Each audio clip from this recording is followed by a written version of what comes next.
আসসালামু আলাইকুম। মাননীয় স্পিকার, আপনাকে ধন্যবাদ।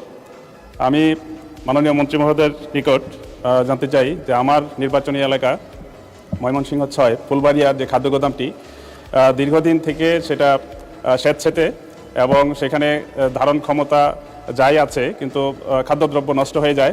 পাশাপাশি এটা অনেক পূর্বে করা হয়, বর্তমানে সেটা মাছ বাজার সহ তরকারি বাজারের মাঝখানে অবস্থিত এবং রাস্তাটা খুবই সরু, লোড এবং আনলোড করতে দীর্ঘ সময় পার হয় এবং যানজট হয়। সেটা এই কারণে ওটা সংস্কারও দরকার, পাশাপাশি ওটার জন্য বিকল্প অন্য কোথাও একটা খাদ্য গোদাম আসলে দরকার।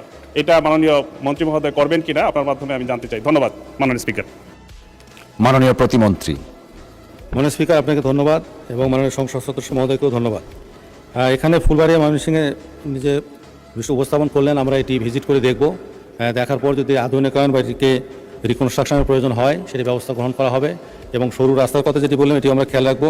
আর এর সাথে মাননীয় স্পিকার, যদি প্রয়োজন হয় সেখানে হয়তো অতিরিক্ত খাদ্য গুদাম নির্মাণ করার ব্যবস্থা গ্রহণ করা যেতে পারে। মাননীয় স্পিকার, আপনাকে ধন্যবাদ। ধন্যবাদ আপনাকে মাননীয় প্রতি